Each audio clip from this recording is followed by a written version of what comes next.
All right, so we're diving into something pretty intense today. Yeah, We've got a listener's account, and they went through something, well, I guess you could say unsettling. definitely unsettling and powerful, really. I mean, to share something this personal, it's a testament to their courage, It is to kind of revisit those memories, Yeah. especially after so many years. especially after so many years. It's not easy. Yeah. And therapy played a role too, right, in helping them process it all. Yeah, they mentioned that in their writing, sort of using writing as a way to work through this traumatic experience. Right. So we're talking about a first-hand account of what we might call paranormal activity. Yeah, and it's all tied to a specific time and place. We're going back to the 1980s, The 80s, Dayton, Ohio. Dayton, Ohio. Right. All right. A certain vibe there. Definitely. And the heart of this is a house. A house, okay. And not just any house, but like, Oh, I know that house. Yeah. Every neighborhood has one. exactly. Yeah. That one that people just kind of avoid. Yeah. Kind of whispers and rumors swirling around it. Right? Like, what's going on in there? Exactly. And this one specifically. Well, the listener describes it as that house, the Yeah. one every neighborhood has. Right, right. With all the stories. Yeah. What were some of the stories going around about this particular house? Oh, everything. You name it. Some people were saying aliens, Aliens. which, with Wright-Patterson, Air Force Base nearby. Oh, yeah, that makes sense. People connecting those dots. Right. But then others were saying, oh, it was a serial killer, or it was wild. Wow. So a real grab bag of spooky explanations. It's how we make sense of things we don't understand, right? Exactly. But here's the thing. The listener saying the truth was Far different. Yeah. far different. Okay. So we've got this house, this reputation. Now, who's living in this house? What's the family like? So we have a mother and, let me see. Yeah, older brother and sister. Okay. A few siblings. Yeah, and the father. Well, he wasn't around much. Traveling salesman? Yeah, always on the road. Okay. I'm seeing that classic dynamic already, the absent father and the family kind of left to deal with Yeah. whatever's happening. Exactly. And it gets even more, I don't know, intense when you read about how they would all sleep together in the living room In the living room, every night. whenever the father was away. Yeah. Wow. Okay, so there's already this sense of unease even before we get to the quote unquote paranormal stuff. Totally. And you have to wonder, right? What was it like for the kids to feel that vulnerable in their own home?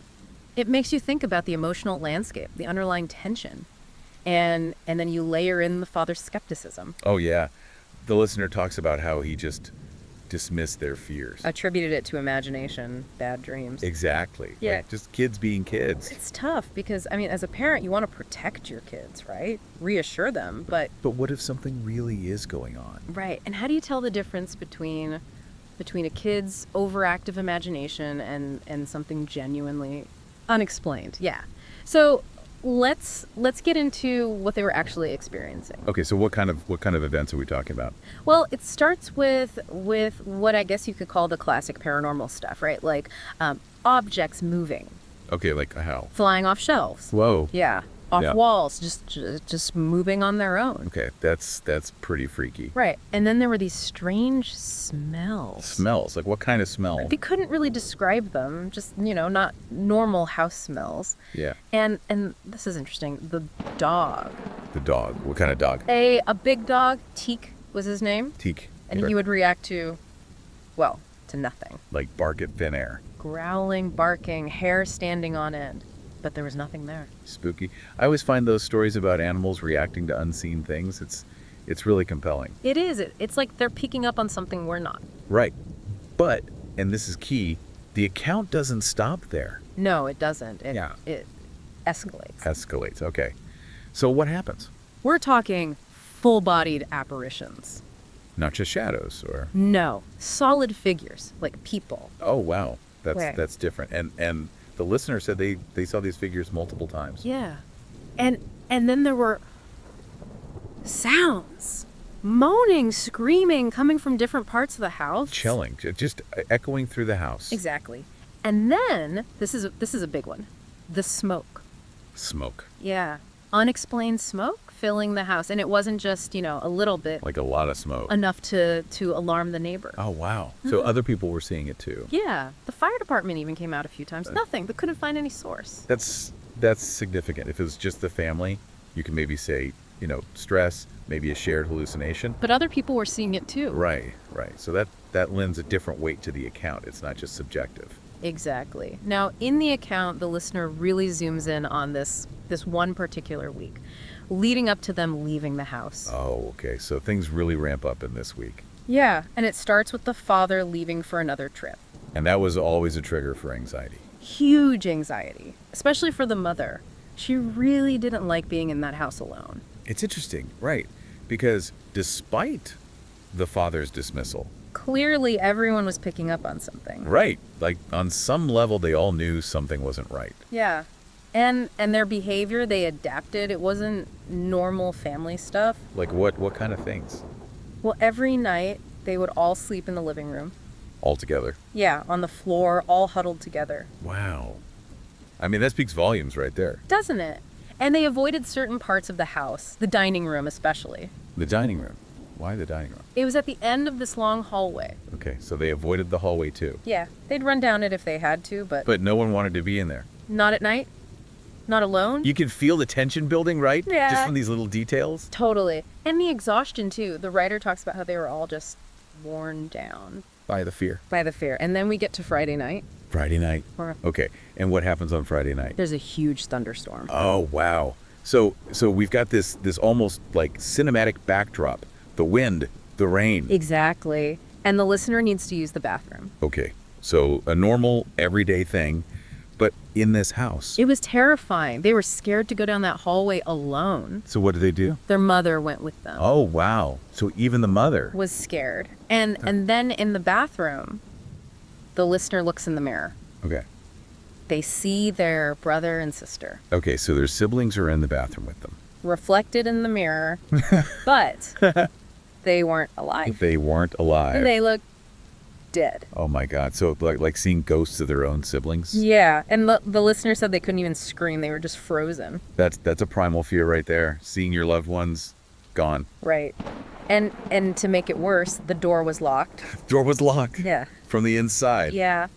The mother was trying to get in. So they're trapped in there with this vision. And then on either side of them, in the mirror, those figures appear again. The dead siblings. Yeah.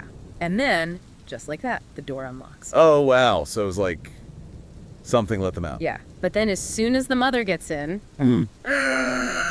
What happened? screaming from the living room, blood-curdling screams. Oh no. And at the same time. Lightning, a huge flash that lights up the whole house. Oh God. Okay, so complete sensory overload.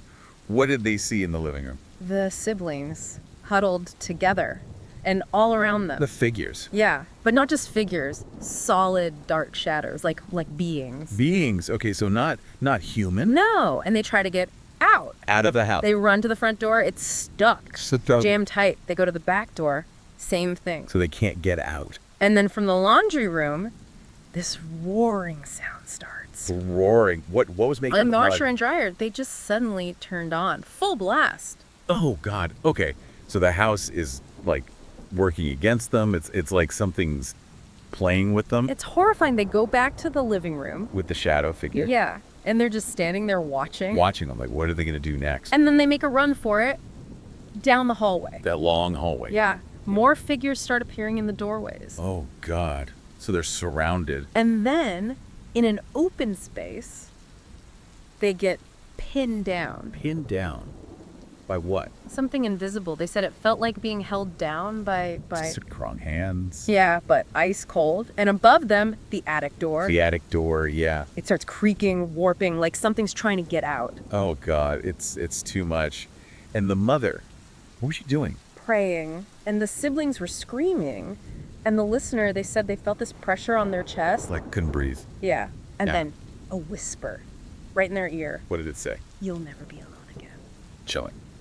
Just bone chilling. And then what? What happened next? They woke up the next morning. In the hallway. Yeah. House was quiet. But all the lights were on. That's so creepy. All the lights on, but no one there. And they had bruises. Bruises. Like handprints. Shaped like handprints, yeah. Oh my God. Okay, and then what did they do? They left, went straight to their grandmother's house. Granny's house. Yeah. A safe place. And how did the grandmother react? She believed them immediately. Finally, someone who believed them. Right. It must have been such a relief. But the father. He was still out of town. He came back the next day acting like nothing had happened. Oh, wow. So now there's this huge disconnect. Huge. The listener describes this awkwardness, this tension. Like they were living in two different realities. Yeah.